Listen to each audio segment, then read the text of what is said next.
So we have our guest today, Sarah Lou. How do we actually say your last name? Louisana. Louisana. Okay.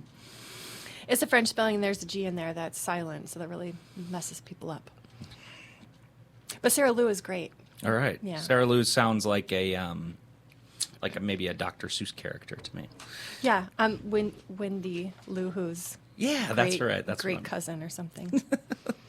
So, Sarah, we like to start off our interviews with a pretty simple question, which is, how do you find yourself here in Benzie County? I got here in Benzie County because a sperm met an egg in Benzie County, and I left for about 25 years.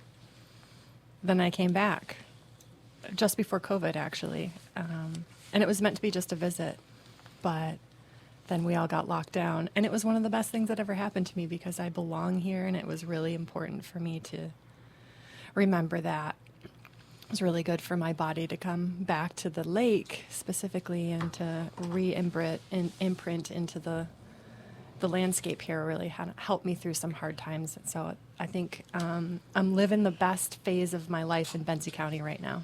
Right on. Yeah. So your parents are from here for forever. Yeah, well, my dad grew up in Redmond Township in Detroit, but they always summered up here, and he moved up here. My grandparents moved up here when he was 16.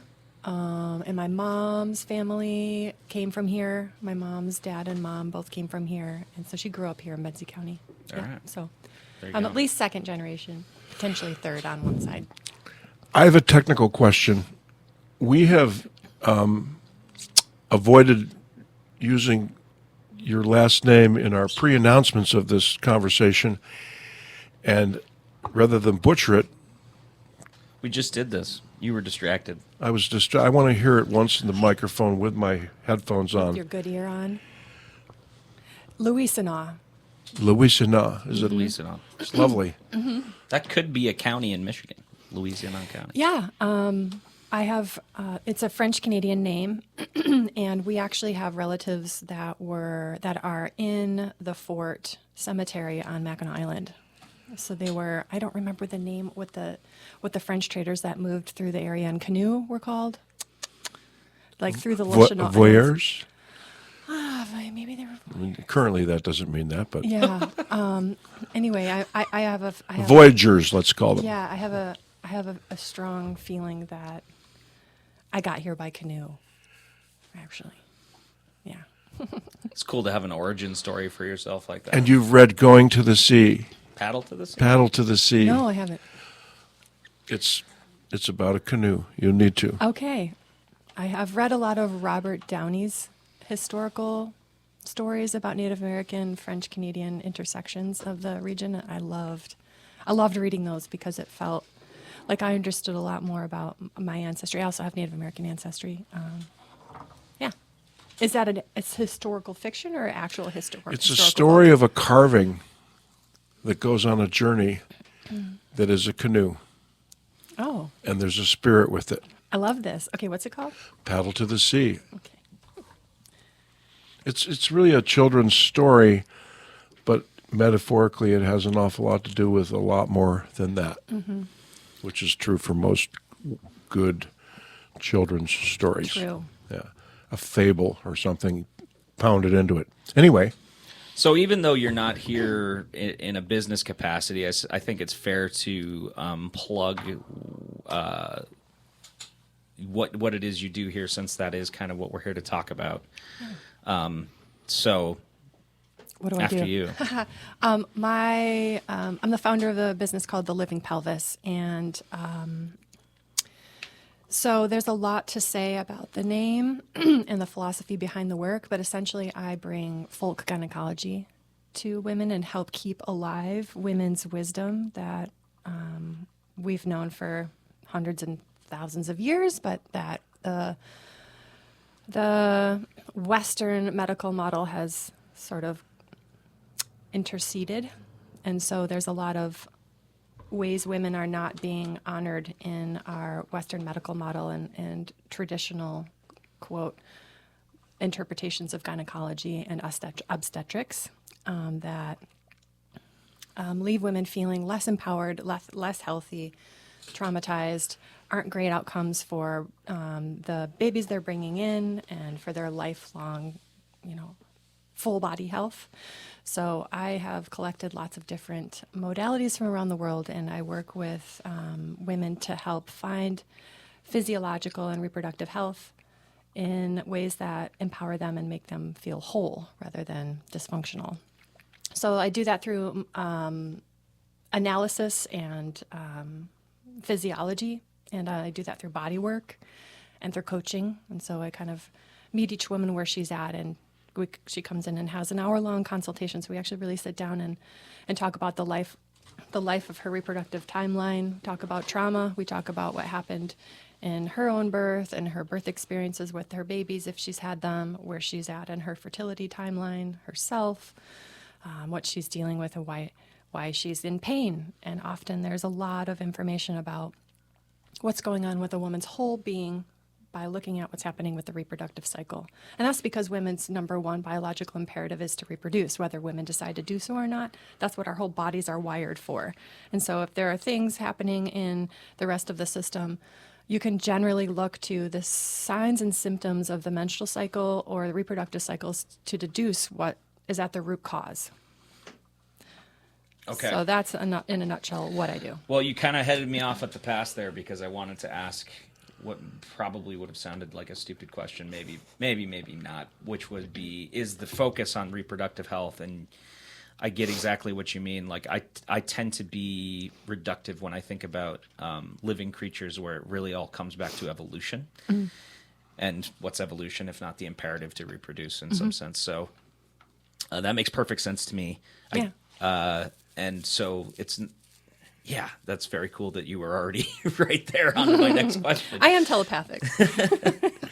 All right. Well, so we're purely ignorant. Not to get into the tropes of sexism, but we gentlemen, gentle as we try to be, are definitely ignorant in terms of our own individual experiences. But also, I would say there's probably loads of women out there who are very ignorant to what it is that you have to teach. So or discuss. Sadly.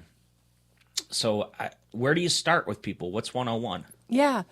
Well, I came into this interview thinking I was going to be speaking to the men in the audience more than the women. Okay. We're certainly hoping for that. Okay. And have mentioned it. So I'm going to frame it from the perspective of, like, I'm sitting here talking to you guys. Okay. I think 101, like the springboard is to, like, you got to get a buy-in.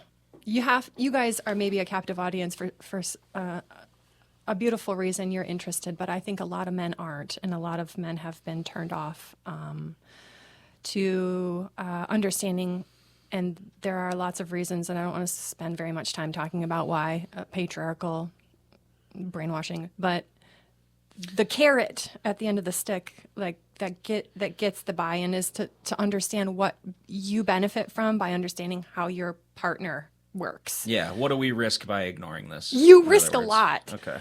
You risk alienating your partner. You risk alienating your daughter or daughters. I think a lot of men really do want to be good men and good husbands and good partners and good fathers. And I think that they just don't know how sometimes, when women seem so alien. And a lot of that can be explained by biology and understanding hormones and understanding these reproductive tenets that I teach. And it's not really that crazy. If you can buy and sell Bitcoin on an iPhone, like, this is not that complicated. It just takes a little bit of Buy-in. You just have to care. And the reasons why I think men can care and do care and are beginning to care more and more, there's a tidal wave of interest here, is because I think they see how their lives get impacted by women that don't feel safe around them. And the safety, the security, and the sort of rock in the river is really, I think, what every man strives to be. And when he feels the most whole inside of himself in a relationship, and when he's at odds with his partner or his daughters and he doesn't know why, and he's characterized by them as being fumbling or ignorant or unhelpful or at worst harmful. Like, I think that that really erodes a man's soul. And I think feminism has done, second wave specifically, feminism has done men a disservice in eroding their sense of self and their sense of productivity in society. And there's a big sort of passion in me to reverse that. I think I am devoted to men. I would not be able to be here if it weren't for some very important productions and contributions by men. And I think feminism has had a pendulum swing away from appreciating the men in their communities and in their lives. And there's been a lot of, abuse at the hands of men, and I understand that. And I'm not here to talk about those histories either too much, but I think like now where we're at today, we have the capacity to empower men with information, to stand in their power in their relationship, and to give women the devotional energy that they really want to, and to know how to do that. And I think that it can be really like reductive and simple and like action oriented, because I think that stuff works great for men. And like taking care of their women's body is a really great place to start. So, do you want me to just keep? I have lots to say. Well, yeah, you're hitting the ground running for sure, and I'm just kind of nodding along here, which I suppose we need to remind people, or I need to remind myself that the body language isn't there for our audience. But yeah, I agree with you in the sense that it's something that gets worse when men feel like they have no understanding and therefore no control. Yeah. And it's like, then you just throw your hands up and you go, it's magic. I don't understand it. and you certainly Some of it is. maybe get to the point where you feel like you're not supposed to understand it. Like it's this mysterious thing. And if you were to ask questions, that would be the wrong thing to do too. So yeah. Mm-hmm. Yeah. So getting a little bit of baseline understanding and language understanding will help you ask the right questions. Because, if you just say something like to your wife, you must be premenstrual, or what are you hormonal? Like those kinds of questions nowadays are pretty insulting, because there's a lot of information out there. Like, dude, look it up. That's what we're thinking. Yeah, I don't think anyone's ever walked away from making a menstrual joke like when the timing was actually accurate and felt like that was a good choice. No. Usually I want to talk about the different wives and the different daughters that you have in one calendar month, because there are 4 of them, because that's really valuable information. But before I go there, I want to sort of underpin the importance of understanding hormonal biology, because specifically for females and for males, but specifically for females, our hormones dictate a massive cascade. But like, I think most important for men is like our personalities change. It's a personality chemistry. Hormones tell our brains, which tell our bodies to do all kinds of things, like digest our food at certain times and sleep at certain times and wake and shed skin and to hibernate and to, not necessarily for human beings, but other animals, migrate and when to be fertile. But it also dictates when we feel like tolerant of certain kinds of jokes and questions, and when we don't, or when we feel like inquisitive, or when we feel open to social engagements and when we don't, or when we feel open to our partner's sexual advances and when we don't. Like there are waves and cycles to all of this, and it's like pretty easy to understand when you break things down, like the 4 seasons. We're in northern Michigan. We're at the 45th parallel. We have 4 distinct seasons. This is really, I think northern Michigan men are predisposed to understanding women's biology better than anywhere else, at least on this latitude, because we understand the different personalities of the seasons. We certainly experience them, and that's a good way to look at this. I didn't mean to interrupt you, but go ahead. This is wonderful. So, y'all are familiar with the circadian rhythm. That's a 24-hour cycle. And that dictates like our eating and our sleeping and our metabolism. But women are also governed by another rhythm. We obviously are 24-hour cyclical beings, but we are also governed by a rhythm called the infradian rhythm. And this is a 28-day cycle. It's a lunar cycle. The circadian rhythm is a solar cycle. The sun dictates that. And then the 28-day cycle is a lunar rhythm, and the moon dictates that. And women are tidal just like the oceans. We move. We have waters that move. It's a literal biological movement. The blood waters in our bodies respond to the moon, and so do the hormonal waters. So when you reconcile that women are governed by an entirely different rhythm that men just don't understand physiologically, it explains a lot as to why it's confusing to you. You don't feel it. So you have to use your brain to sort of get it. And there's an action and like an additional step to understanding things that don't necessarily map out in your own biology. So you just get a lot of kudos for trying right off the bat. So is there such a thing available that could be compared to? I've done a lot of fishing in salt water, and the first piece of information that we want is a tide chart. Yes. You get a tide chart today. That is so cool. Yeah. And I would guess between one woman and another, her tide chart is going to be a little different.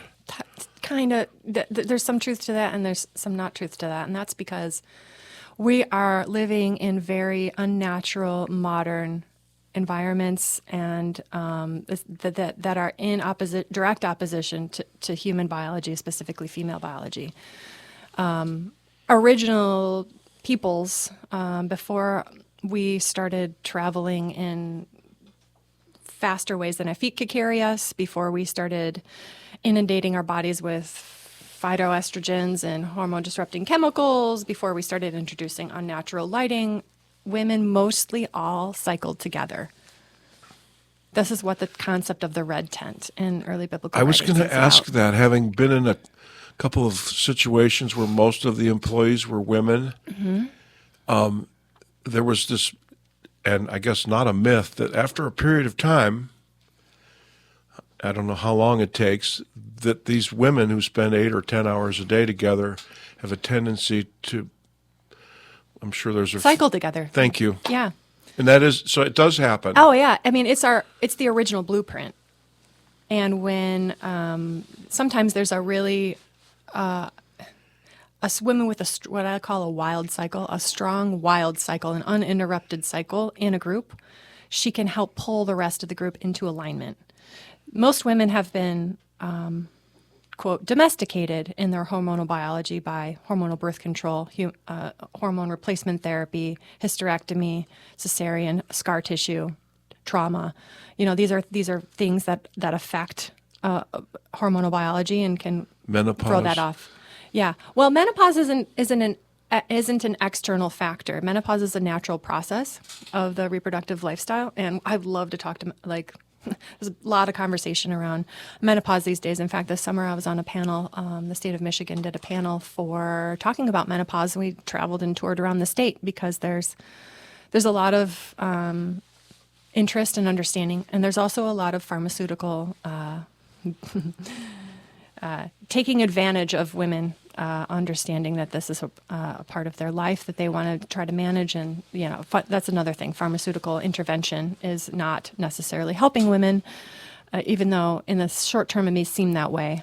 In the long term, it certainly doesn't. And so that's, anyways, if there is a bunch of women who are cycling normally and haven't been interfered with, which is really rare. I mean, there was a period of time in some modern Western cultures, it's still dictated by governments that girls go on hormonal birth control as soon as they turn, 14 or 15.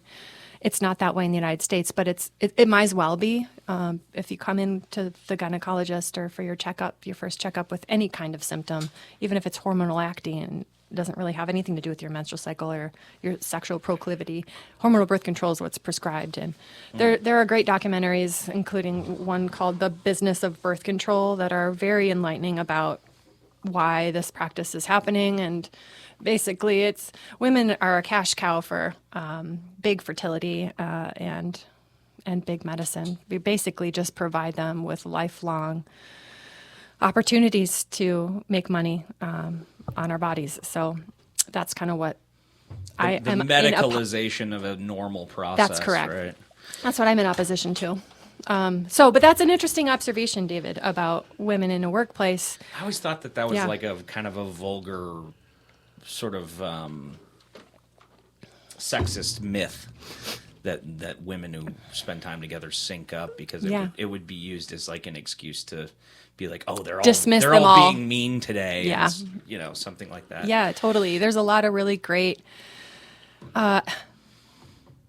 There's observations that men have made, right? And you can go two ways with that. You can gaslight women about it, or you can understand and have empathy. And so my whole point is to like get you to, not you guys specifically, but help men understand why it's to their advantage to not gaslight the women in their lives about that. Right. Yeah, that whole does he respond to your sexual advances might come into that play. Or why is it that your jaw is so tightly clenched?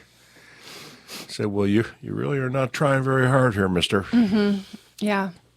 Oh gosh, that's an interesting direction to go. I mean, we could talk about libido. We could talk about sexual polarity and how a man takes care of understanding a woman's cycle. You can think of a woman's expression of wellness. I call it a fertility frequency, because when a woman is fertile, she's expressing the highest degree of wellness. Like fertility will turn off if her environment's too stressful. If, quote, there's a tiger in the garden. If her limbic brain senses danger, she won't ovulate. She won't be fertile. She'll suffer. And the opposite is true. She's like a mycelium. There's a lot of underground stage happening to provide the perfect scenario for the mushroom to bloom, right? So, like that's how you can understand her libido in a way. You got to lay a lot of foundation. You got to hold a strong container of care and devotion and support and understanding before she's like, it's a natural process. Libido and fertility are natural processes that bloom in environments that are hospitable. But in non-hospitable environments, women become frigid and infertile, and then there's the men suffer from that, and they think, well, she's just being a prude and withholding. But there's so much more that could be done to underpin and undergird those biological tendencies. And it dials back to the ultimate goal of reproduction, which I think is neat. This is like a kind of a weird parallel, but I learned recently that members of the weasel family, if they live with people, either fully domesticated or just like tame, they will show their babies to the human, and if the human doesn't show enough affection for the babies, they'll starve them. Oh. Because it's this system of like, unless there's this perfect environment to raise babies, it's not safe enough. Right. Exactly. That's a great example. Yeah. In some ways, our limbic brains are that simple. Yeah. Wow. Okay, so... Oh, wait, it's 9:59. Let's do the call sign real quick and take a break. Okay. Sorry, Sarah. Don't mean to cut No, it's you off. perfect. All right. Well, everyone, you are listening to WUWU LPFM 100.1 Frankfurt, Alberta, and this is Pearson Dave on Tuesday morning.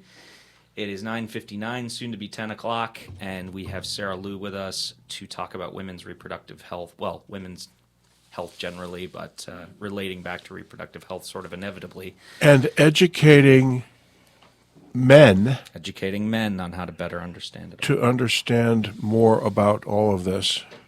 All right. And thank you so much for joining us, Sarah. My pleasure. It's already been 30 minutes somehow, but if you want to just keep rolling, we can just keep rolling, or we can take a break and listen to a song, whatever you like. It's up to me. I'm on fire. Let's go. Okay, let's go. I can talk about this all day. I like to say I'm kind of like a Pez machine. You just put a quarter in here, and it just I don't run out of things to say. I think it'd be good to get into a little bit of specifics for you guys, coming back to the seasons and understanding the cycles. And you were asking for tide maps, Dave. You may have seen an image of a woman's 28-day hormone cascade before. There are four different hormones, and they kind of go in these swirly patterns. You don't need to have that in your mind right now. I don't have a visual for the people listening. You can look it up pretty easily, though. But the thing is, like, when you become a sailor, you look at a tide map the first time, you're like, what is all this? You don't know how to read a tide map the first time you look at it. And it's the same way with this hormone map. You got to learn. You got to look at things and understand what they're doing and why and how they affect her personality.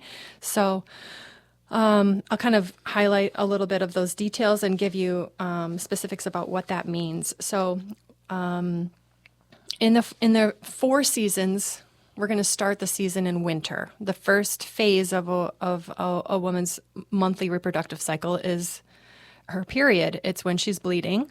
This is the winter phase. And just like you can think about a bear, just like a bear does in the winter, she dens in and slows down, and her breathing slows down, and her body temperature drops, and she goes quiet and internal. And this is a really, oh my goodness, is this a huge missing piece in Western culture? Women are expected to operate like 24-hour cyclical beings, just like men. To compete in the workplace, you have to just be like men, but we're not. And when women have to go out and produce and get out of their den in the winter season of their cycle, it can, like, that piece alone can send their hormones into a cascade that they never recover from until they stop doing that.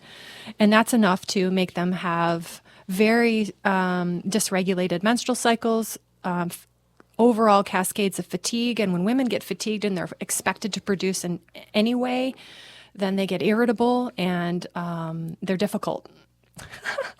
So when women are not protected and given space during this period of their cycle, not only is it really harmful to their health, but it can be harmful to the health of the home, because women are they're the cycle spiritual hub. They are the ones that hold and maintain the social nervous system of a home and a community. It's how we're wired biologically and socially forever, and until time began, women have been the holders of the community. And so when women are spun out like that, the whole ecosystem of the home suffers. And so in a good woman-centric home, men understand this and can give her a break. Like, take the kids out for the afternoon and let her just be home and bleed. Like, keep things quiet. Try not to, like, turn all those devices that make a bunch of sound down. Give her some quiet, low lighting. Make a meal. Take care of her body in some way. Make an effort to, like, rub her feet. That kind of thing. It goes a long way during this part of her cycle. Give her permission to rest. Sometimes women, especially women with children and young children at home, just have no help. Not enough help. And we're biologically wired to have 6 to 1, 6 adults to 1 infant. That's what we have been doing for the mass majority of human evolution until quite recently in the industrial evolution or so. And it's absolutely impossible for a woman to contain all of that responsibility alone, and even with just a partner. So that time, those 6 to 8 days can really set the whole system up for success. It's a whole month up for success if she gets the opportunity to rest and have a winter season. Also, what's really interesting, these jokes about women and their periods that get thrown around about them being, bearish. Now you kind of understand why that is.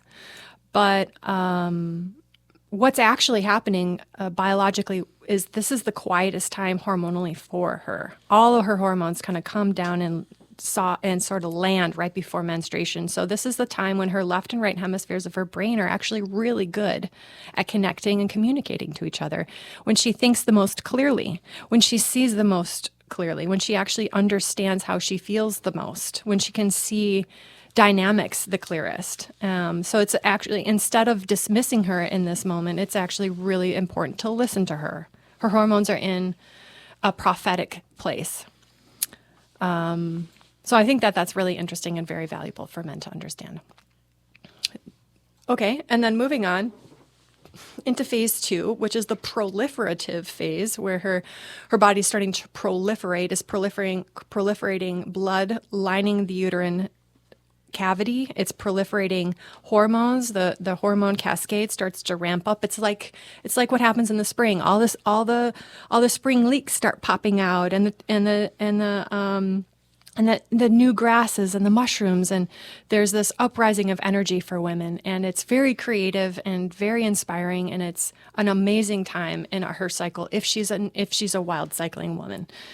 So, or estrogen's coming online higher, and she's making her way. Her body's starting to internally select which egg is going to be chosen to be released, and that's a beautiful process. There's a lot of blood being replenished. Her body's working to replace all the blood she just lost. So there's a high metabolism activity. She needs to eat a lot in this phase to replenish herself, and she's doing a lot of detoxifying. So that spring energy is really is a really beautiful time. She's bright, she's high, especially if she rested well. You're going to see like a shining example of your partner or your daughter at this time. She's going to be like the one you love the most. This personality is very attractive to you. Phase 3 is the ovulation phase. This is when her body is fertile. And she's in her fertile window. This is like summer. All the flowers are blooming. Boom. It's like the peak, the pinnacle. This is when she's the best and most articulate. She's the best at her social engaging. She can go out and present and be a great leader. She can articulate her thoughts well. She can solve complex problems. She can manage intense logistics without becoming overwhelmed or overburdened by them. She's great for, her sexual energy is high. This is generally if she's having a wild cycle and if she ovulated, it's not a guarantee that she's going to ovulate every month. Like I said earlier, if her brain's thinking there's a tiger in the garden, she may not ovulate. She may have what's called an anovulatory cycle, which is an unfortunate thing because when you don't ovulate, you don't get progesterone. And, I think most of the culture tracks menstruation, but nobody's really tracking ovulation. And while a menstruation is the 5th vital sign, it's just as important as blood pressure and heart rate to understand how a woman's health is doing. Ovulation is the main event. It's really important to know whether she's ovulating, when she's ovulating, and whether or not she's getting progesterone, because progesterone is the hormone that makes her feel safe, secure, and sexy. And these are the things that make a person feel like themselves. And when women aren't ovulating because of hormonal birth control or because of hormonal disruption in the environment or because of trauma, past or present, or just generally like not feeling safe, then she's more anxious. Her memory suffers. She doesn't produce the chemical cascades that help her fight disease. Her bone density suffers. Her arteries get more plaque. She has triglyceride issues. Her thyroid function slows. Her aging ramps up. Her libido drops. She gets migraines. She gets joint inflammation, insomnia. There's a lot of things that progesterone does every month to support her feeling good and healthy in her body. Women's depression rates are really like the rate at which women have been put on hormonal birth control and the rate at which women then put on antidepressants, or maybe around the same time or even just a little bit later in life. those curves match. And there's a reason for that, is because those women are not getting progesterone. Natural there's no such thing as bioidentical besides what the body makes, but natural progesterone inside. So if you're a man who's really invested in your woman's health, long-term, lifelong health, help her understand if she's ovulating or not.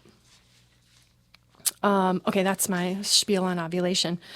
A really, really fun time of the season. The fertile window is relatively short. The egg, like really only lasts for 1 day. The fertile window itself is about 5 days where a woman can get pregnant, depending on sperm health. So if you are trying to get pregnant, you want to know that. And if you're trying not to get pregnant, you also need to know that, so that you can do other things during that time, or use a barrier. There are really obvious and easy ways to track whether a woman is ovulating, and those are with cervical mucus and basal body temperature. For the women that are listening, contact me if you don't know how to do that. I love coaching women through understanding their bodies in that way. I'm not expecting the men to track the ovulation. There's no way for you to do that from the outside of her body, but you can support her in figuring that out.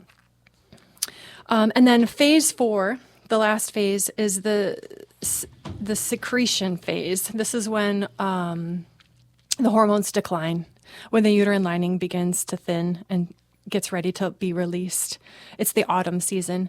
This is when composting, when putting the garden down, when a woman's energy starts to decline. And if this is another like tricky phase of the cycle, it's kind of got 2 parts. The first part of it's kind of like summer. It's the longest phase. The first part of it's sort of like summer, and the second part of it's more like autumn. And in that second phase of the luteal cycle, the week before her period, this is when the PMS symptoms can happen. And PMS symptoms are not natural. They're common, but they're not natural. It's a sign of dysfunction. It's an important marker to understand what exactly her body needs that she's not getting. And this is part of what I do with my menstrual cycle analysis work with women and girls, to look at the symptoms throughout their whole cycle to help them understand, well, okay, you're not honoring your infradian battery in this way, or there are nutrients you're not getting, or you're a vegetarian and you really should be getting 80 to 100 grams of protein every day. How in the heck are you even surviving? These things show up in the autumn phase. So ways that men can support women in that phase is to really think ahead about menstruation coming soon, and check the social calendar to make sure you're not overbooking each other. Give her extra support in self-care time. So this is a great time for women to do things like sauna, things like detox support with elimination channels. This is an important time for her to do her yoni steaming. This is an important time for her to really make sure she's building her blood so that she can not deplete herself in the menstrual phase, right? And this is when we really are susceptible to things like starvation, artificial light, and stress. Yeah. That's the title map, guys. Did that make sense? Yeah, I think so. You know what? Another metaphor besides the seasons is it makes me think of cooking a meal. So phase 1 is sort of because let's say you cook dinner almost every night. So it has this rhythmicity to it, and then within the rhythmicity is the cycle. And that cycle being, set out the ingredients. Well, first of all, figure out what you're going to cook. Make sure you have the ingredients, set them out, prepare the kitchen, actually cook, sit down and eat, then clean up. That 4-way, it makes more sense to me, I guess, than the seasons for whatever reason. But I love that. Yeah. Okay. So then the takeaways being, how easily do you think most men even notice that that's what they're dealing with? Yeah, they're not. It just all feels like chaos because they don't have an understanding of a longer map than they're used to. Your guys' map is 24 hours, man. Your hormones are the same every day, pretty much. Boom, boom, boom, boom. Wake up to testosterone rises and then it drops. That's it. And so, but if you look it out, I don't know how, you guys like to learn. Looking at things visually helps me. It can just take a little bit of time to orient yourself to a longer map. Do you think it's appropriate for men that are in a, let's call it a stable relationship with a woman over a period of time, that it would make sense not only to know these things from either reading them or hearing them, but to ask Yeah. and then listen? It's one thing to ask. Yeah. We're all very good at questions, and then some of us are better than others at, well, here's the answer. And then the third part of that is, so you've asked the question, you've heard an answer, Keep a calendar. you're listening, but what are you going to do proactively Yeah. to take the information that you've seen or heard, or both, in terms of how you are who you should be, to make this not just tolerable, but I think there's an opportunity there for men to turn this into something that they share that goes way beyond, okay, well, it's that week. Yeah, Right. There's a lot there that's sort of exciting to be thrived upon or thrived That's with. right. There's a whole nother level. But you got to buy in. Yeah. To get back to that, I'm a hockey coach, and Yeah. you talk to your team about, okay, you may not like the system we have here, however, we all got to buy in. Yeah. Otherwise, we can't all get on the bus together. Yeah. I think You're going to Toledo. an obvious buy-in is that I think men are not thriving in their relationships at some point in their cycle. Like there's pain points, innumerable pain points for everybody, and not understanding basic tenets of female biology. Like women have just been expected to be small men. Women haven't even been studied in most like medical research until like the 90s because we're too complicated, quote, because of our hormone cascades. But we're not small men, and like half the population's misunderstood by most institutions, and the other half of the population, and pretty much they don't know either. So it's time. It's just we're overdue. And what you were saying, Pierce, is really, I think, the exciting part for me to talk about. Like what happens on the other side of the sort of the little bit of a hill climb that you have to understanding is your capacity to be a king for your partner or for your daughters. You get to be the one anticipating her needs and helping her fulfill. Women just don't, like, you could do so little and it could be so huge for her. Like women don't expect much.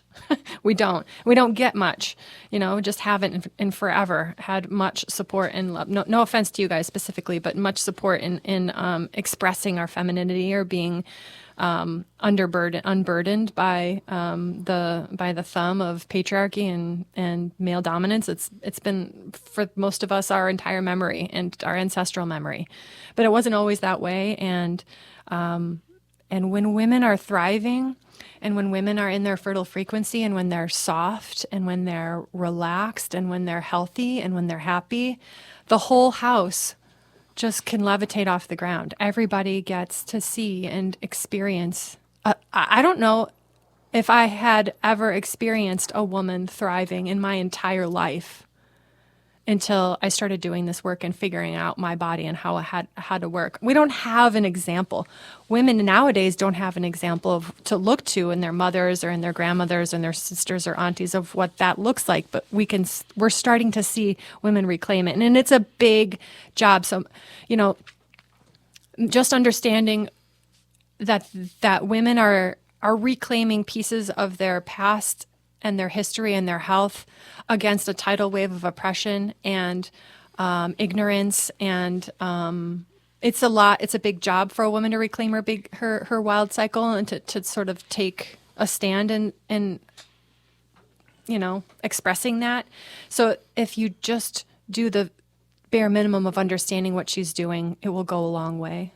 And then you can go above and beyond. What do you guys think? What could happen if your partners were really doing well? Well, I like in particular the idea that the spring and the summer seasons of the month are like awesome and can be taken advantage of. Yeah, you can go to have crazy fun adventures. Yeah. And the other thing that I take away from this that's has my brain kind of worrying is it's sort of like thinking of the household as this meta organism. Yeah. And it makes me think of when we talked to Eric about like the interconnectivity of the body and the mind, and the fact that you cannot really expect yourself to be of healthy, sound mind if you don't take care of your body, right? Yeah. And think about your breathing and think about your posture. Yeah. And likewise, the household, it's like the members of your household are extensions of your body in Yeah. a way. So it's like you're neglecting half your body if you're ignoring this whole other person. Right. I think that's a very neat way to think about it anyway. What do you think? I'm thinking and listening. This is wonderful. And how I guess the next step probably, I mean, especially for Dave in his personal life, how do we talk about Menopause? there's still Yeah. cyclicality to Sure. hormones, Totally. right? Oh, I love this. Okay. I'm ready. I'm ready to launch. Okay. Do we need to do any announcements? It's 10:21 a.m. We do not need to do any announcements, although sometimes we like to take a break and just listen to a song, take a breath. Does that sound okay? Yeah. Are we going to be able to listen to the song? Yeah, let's do it. Okay. Should I intro it? Sure, yeah. Okay. This song is from my dear friend Laurel Primo. It's called Jericho, and it's off of one of her recent albums, Golden Loam, and she's a Northern Michigan savant, and you're going to enjoy this song. All right, sounds good.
All right, that was Jericho by Laurel Primo.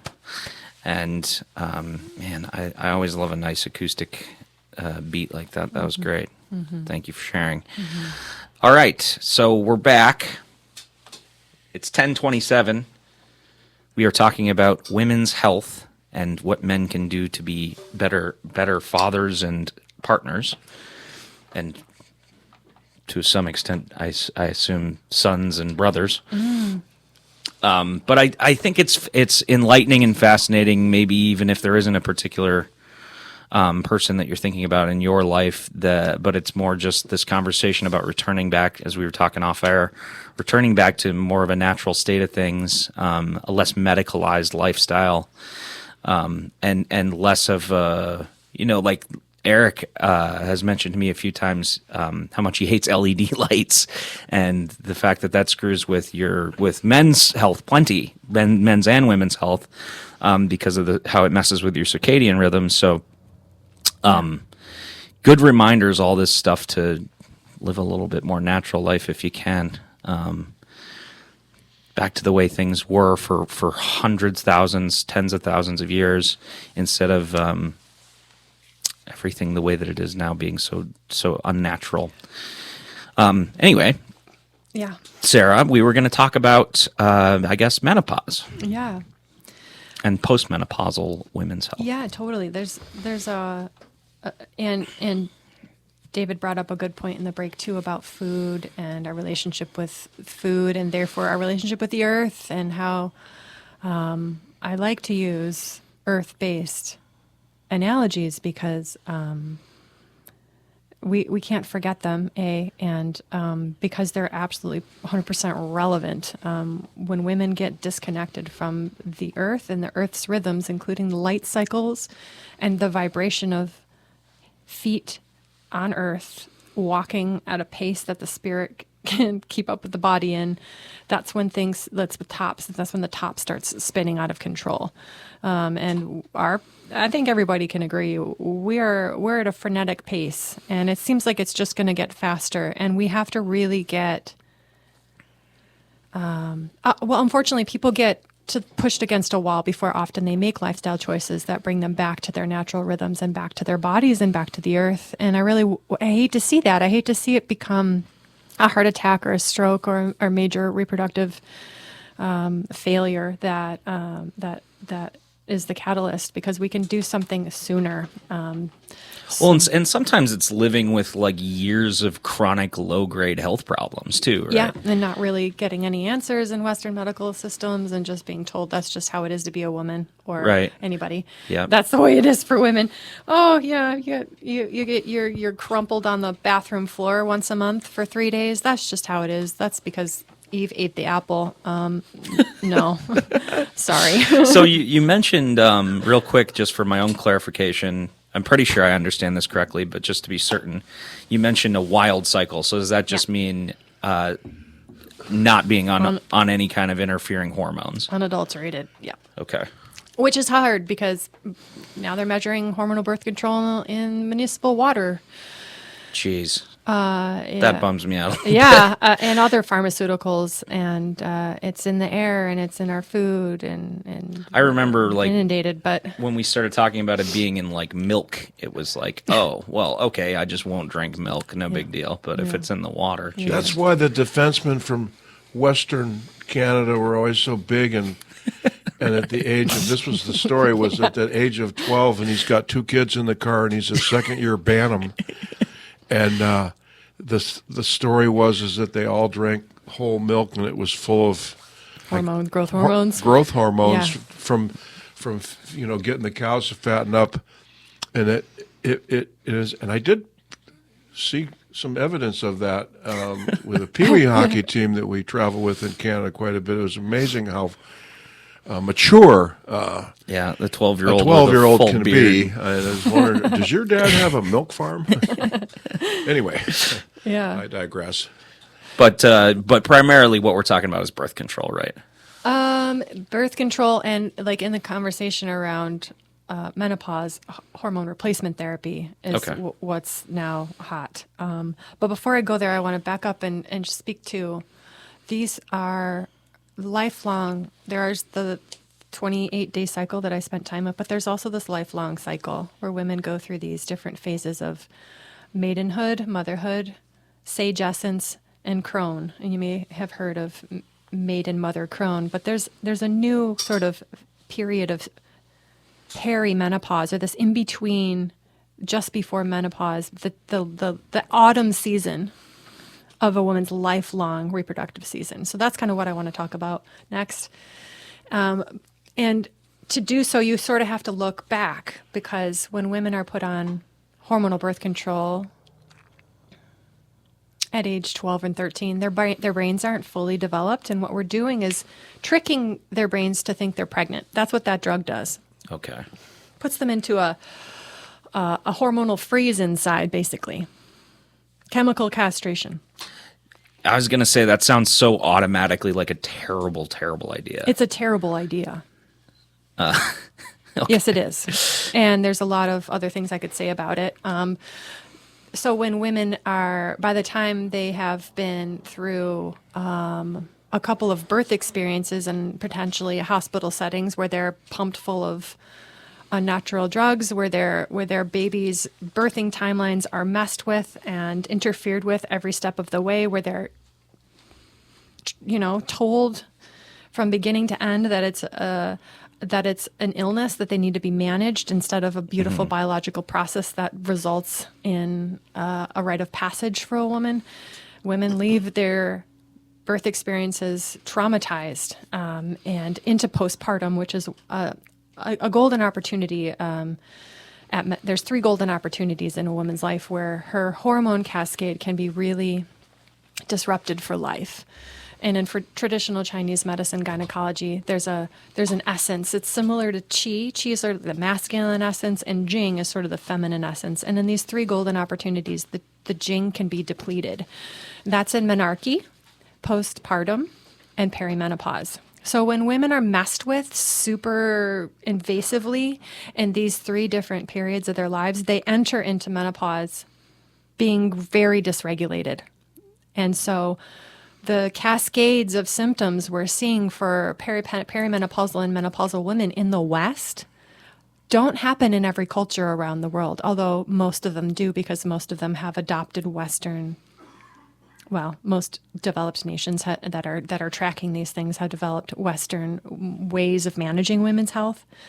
But a recent study came out, several of them actually, studying rural Mayan women. And I have a strong connection with the rural Mayan culture. I spend time in Mexico, and I bring women down there to receive this unbroken lineage of exceptional women's womb care. I have a mentor there that I spend time with, and I'm excited to bring a group of women down in May for a retreat. So keep your ears open, women, if you're interested in receiving this important medicine. That's a living tradition of respecting and understanding and honoring women's bodies. These rural Mayan women have the same kind of estrogen and progesterone hormonal decline as other women in the West do, but they don't have the symptoms. So the big problem in the West right now is that they're equating the hormonal decline of perimenopause and menopause with the symptoms, but that's actually been proven wrong, but they're not catching up. Because it's such a cash cow, it's such a financial boon for these companies to weaponize women's reproductive transitions essentially against them, and to sell them, quote, anti-aging hormones, basically, to make their symptoms seem less bad. But what it's doing is just sort of fattening up the cow before slaughter. So women have at some point a big drop off when they can't take these drugs forever, and these drugs are slowly degrading their bone health and their mental health, and preventing them from having a natural age related decline of hormones.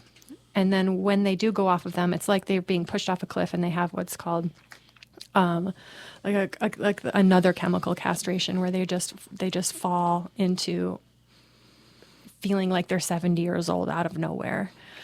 And it's really unhealthy for lots of reasons. So when I was doing these panels this summer, I was one of the only women on the panel that were willing to talk against hormonal birth control, or excuse me, hormonal replacement therapy, because it is giving women a sense of relief, and because the event was sponsored by drug companies also, and there's, like I said, a lot of money here, and so I don't want to say that. Well, if you were put on hormonal birth control at age 12, and if you had highly medicalized managed births, and if you went on hormonal replacement therapy in perimenopause, that you're guaranteed to have a terrible experience in menopause. But because you can wean yourself off, you can detoxify, you can heal, you can get your diet correct. You can do, there's a lot of things you can do to make your transitions easier on you, but by that point, we're dealing with consequences. Yeah, it's not great news. Yeah. Just stem the bleeding. Yes. This is a big reason why I'm really passionate about working with young girls to help educate their mothers to push back against their medical providers who want to put them on these drugs.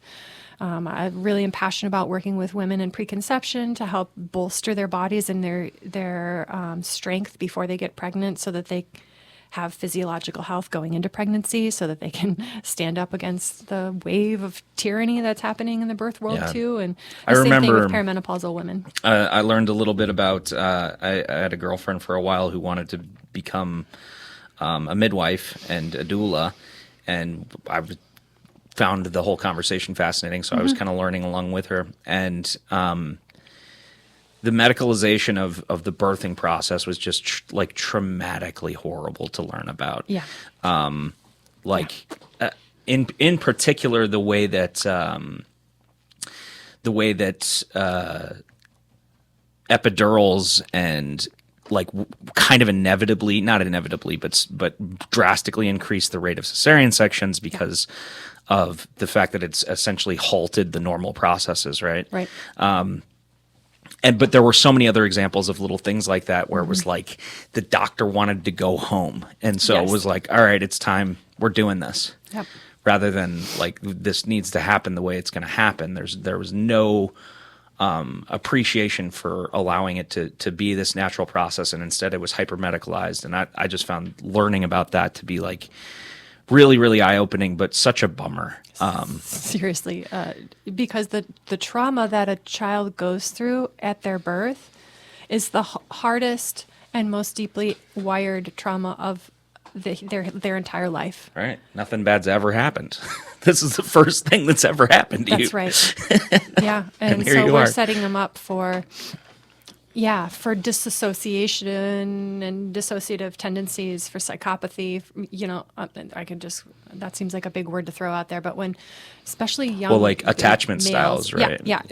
When they're not going through their own physiological process of being squeezed and being able to emerge in a safe, relaxed, peaceful way, when they're being yanked out by I could talk about this aspect of this conversation. I mean, I was a doula for 10 years, and I wanted to be a midwife, and I got traumatized myself just being a birth attendant, and realized how little control that I had to support my birthing mother, and realized also, as a practicing medical midwife, a licensed midwife, how even sometimes less control that you have. Yeah, you're going to get muscled around. That's right. Yeah. Or get threatened to lose your license, and then all of the... but this isn't how it always was, and it's not how it always will be. And I feel like I have a real bee in my bonnet about helping us as a culture remember how it has been and how it could still be again. And one day we will look back at the way we medically manage women's reproductive lives to the detriment of the whole human population and psyche, and we'll be like, wow, that was a barbaric period of our human history, and let's stop doing that. The upsetting thing, among many upsetting things about it, is that it's so upside down, right? Because science is supposed to be the solution to problems like this, not the reason. Yeah. And it's like, I mean, I always want to ask this question, how do you avoid people treating you like you're just a crazy hippie? Me? Like, yeah. Well, I just have. Or how do you a combat bubble that of protection. stereotype, I guess. I don't care. Okay. We don't think that, by the way. Yeah. Yeah, but I can see it. Of course that happens. Yeah, right? yeah. People tell me I'm dangerous all the time. Yeah, because you're anti-medicine. I'm not. I'm actually not. I think that there are instances where a medical birth is going to save the life of the mother and the baby, but not at a 1/3 cesarean rate. Right. Yeah. That's atrocious. That's a convenience. Right. It's an absolute convenience. It's the most popular surgery on females in the West. Cesarean. The second most popular surgery are hysterectomies. Both completely unnecessary, but are chosen because there's fear tactics and fear mongering and all kinds of intervention beforehand. Are they related in any way? Oh yeah, sure, for sure. When women have, here I could talk about the physiology of this. I could talk about the spirituality of this. There's a lot of the emotional piece. When women have cesareans, there's 6 or 7 layers of tissue that are cut across their abdomen, almost all the way across their abdomen. And when those tissues heal, the scar tissue that builds disconnects their upper half of their body from the lower half of their body essentially, which means that they can't energetically and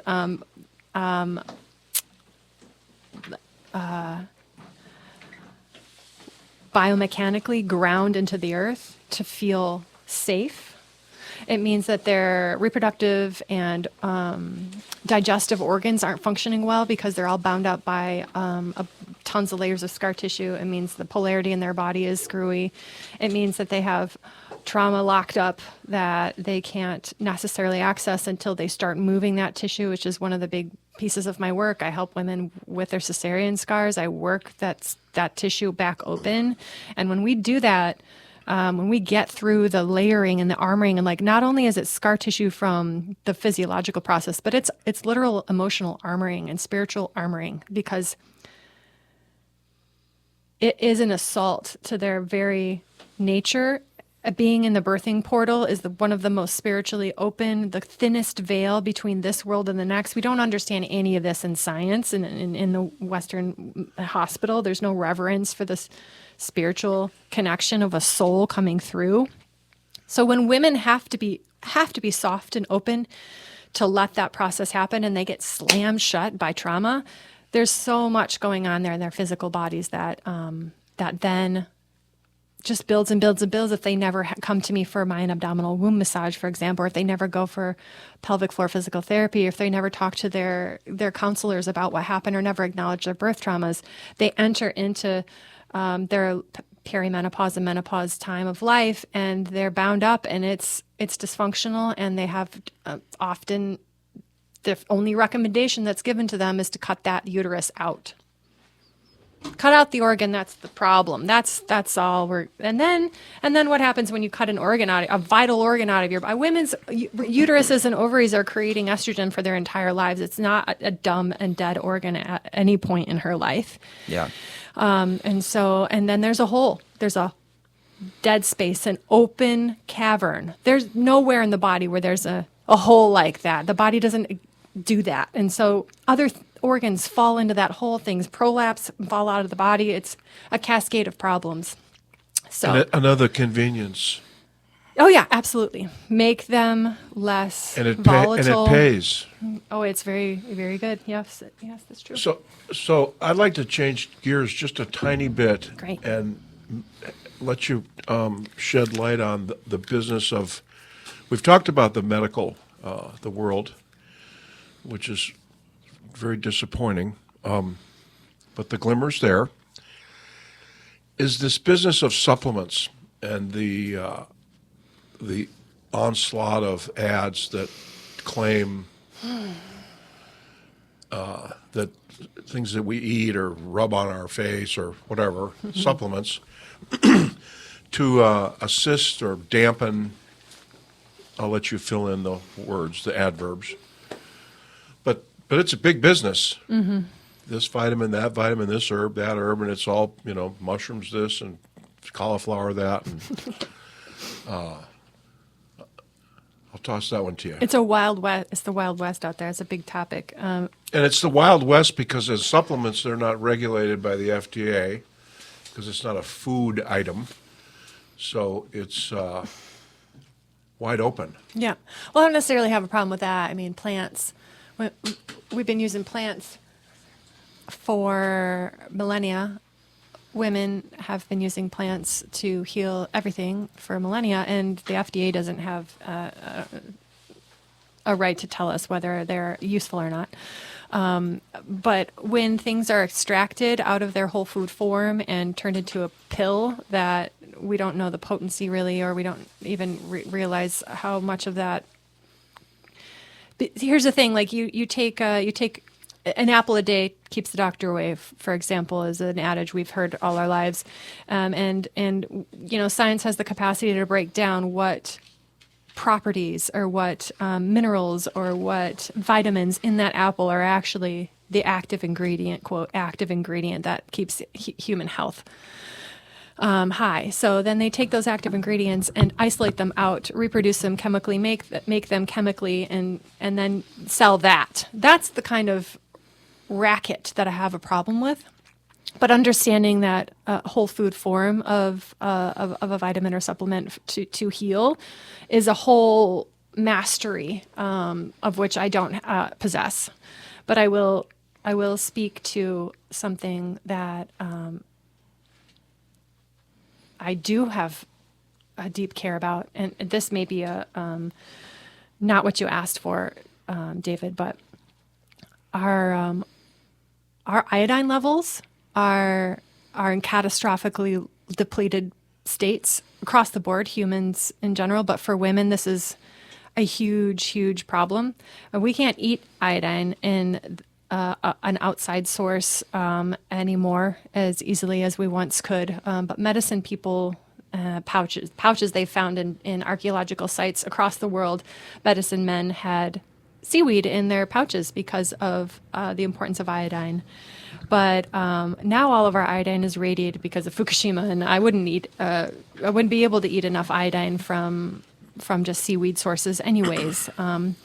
And a study happened and it kind of scared everybody away from iodine. But iodine is one of the, if I'm going to freak out about any supplement that I think anybody who's having negative health problems around their reproductive cycle, specifically women, it would be iodine. And the reason is because we can live for 3 minutes without oxygen and then we die, but we can live for 1 minute without iodine and then we die. It's absolutely imperative that we have high enough iodine levels. And FDA recommendations are like staggeringly low. It's embarrassing, almost like 150 to 300 mcg per day is like what the recommended daily dose is. But I suggest women with reproductive issues take upwards of 30,000 mcg per day, making a slow transition into getting their body's levels up, for example. And it's even higher if they're pregnant or breastfeeding. And when we don't have it, our thyroid can't function. And this is like at the heart of why a lot of people's bodies are having, specifically women, are having hormonal problems. It's not just women, but because iodine is a volatile halide, it's the least secure of the halides. And we got bromine, chloride, and fluorine, fluoride, and then iodine. And all those other three are toxic halides, and they displace the iodine in our body. Well, what do we see in our environment? Everybody's fluorinating their water. We have chlorinated pools, and we're spraying bromine on all of our furniture and on forest fires, and it's completely poisoning everybody from this toxic halide perspective and displacing all of our iodine. And when we don't have enough iodine, thyroids can't function, brains can't function, babies are born, low IQ, short umbilical cords. These things are accelerating birth traumas. It's a huge, big conversation, but if we're talking about supplements, the only thing I care to talk about right now, at least, is iodine. And how would one consume iodine? Yeah, I have Suggested. So we have a source of ancient seabed mined iodine. So this is old iodine. This is before we started playing around with nuclear power and nuclear bombs. And this iodine comes in tincture form that is suspended in 100% organic grain alcohol, and it's at very high, like 1 drop is 400 mcg. It's a product that I feel very good recommending. I'm not so excited about Lugol's products because they have a lot of other additives and aren't when you capsulate them, they're not. You can't tell how potent they are. There's no way to measure the iodine because it releases over time. Same with salt, iodized salt. You can't tell when whatever iodine consistency there was at the manufacturer. It's by the time it gets to the shelf, by the time it gets to your grocery cart, by the time it gets to your house, by the time it gets into your body, it's really unknown how much iodine's in there. So that's my recommendation. Yeah. So let's say you're planning a menu and you want to add iodine to the fare. How would you do that? To eat food. That's what I was saying. Like the highest source of iodine historically has been with seaweed, which is why the iodine I recommend is in ancient seabed salts because the seaweed is in. Let's say you have Pink's Himalayan sea salt. Well, do any of the salts that we would No. add to food fill the No. bill? No. no. Yeah. Unfortunately, not. So it's a tricky And thing. neither does the seaweed. Yeah. So it's a sort of Because it's been irradiated. It's been irradiated, and you'd have to eat with the levels of our depletion and our current like bromine poisoning. We'd have to pretty much eat like handfuls of seaweed all day. So for the average person to avail themselves of an iodine in their system, You need the tincture. Got to get the iodine in your body. Yeah. There are great products out there, and there are sub-great products out there. Any iodine, get any kind of iodine in your body at higher levels than basically what the USDA recommends. Like, I like prenatal vitamins sometimes, and sometimes they don't have any iodine in them, and sometimes they do, and it's only, like I said, 150 because that's what the FDA recommendations.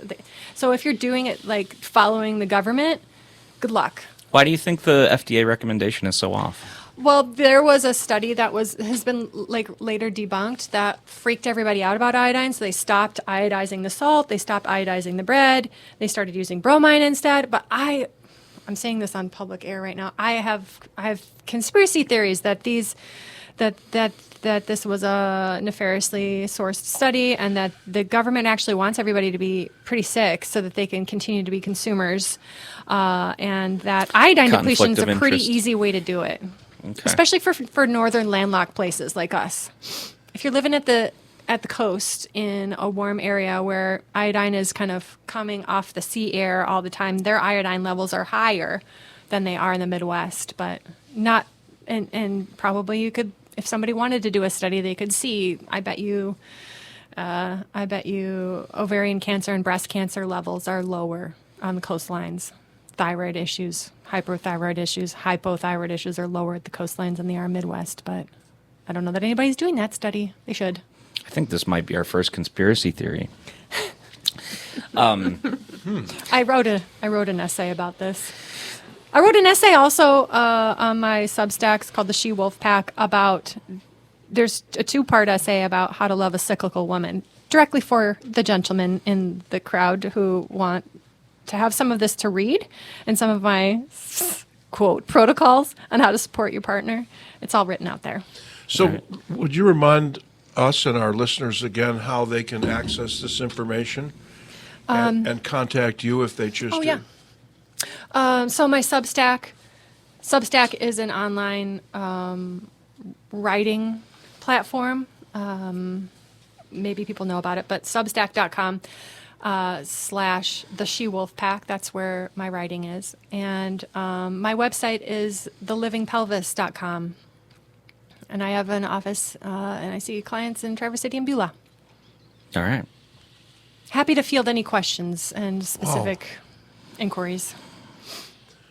Well, we wish we had another couple of hours. In fact, I see Matt's shiny, lovely face over here. Maybe Sarah. Yeah, that's Sarah. Anyway, this has been illuminating. Is far short of what this is. It's a lot to process. We what we hope really is this is episode 1 Happy of to this come back. conversation, because there's so much more to talk about and understand and shed light on. And for such a serious topic, half the planet are women, and as men, we have fallen behind in understanding the what, the why, the where, and the when, and what can we do. And that is a terrific lesson to share. I mean, the beauty of it is it took care of itself for a really long time, right? Yeah. So returning to a closer state of nature, or communal nature, not like from the Leviathan, that state of nature. We don't want that, but the version where we're nice to each other, that's not so hard. That's not so hard to wrap our heads around. And of course, it doesn't take much to be empathetic to somebody that's in your life. That, I mean, I imagine this is not easily done from the man's perspective if the woman isn't aware of all this as well. Right. So it's a team effort, and You got to buy in. got to buy in. Yeah. All right. Well, thank you so much for joining us, Sarah. Thank you, gentlemen. It's 10:58 a.m. This is the end of our show. That was fun. If you want to listen to that, if you didn't get the whole thing, we have an archive. Our website is WUWUradio.org. There's an archive there. There's also a listen live button, so you can listen anywhere in the world or on Mars, although it might lag a little bit. And you are listening to WUWU Radio. It's WUWU LPFM 100.1 Frankfurt, Alberta. That's the end of our time. I'm going to play a song and hand it on over to Matt Nonson. Thank you, Sarah. Thanks, Sarah. So very much. You're welcome. Thank you. All right. Here's a song.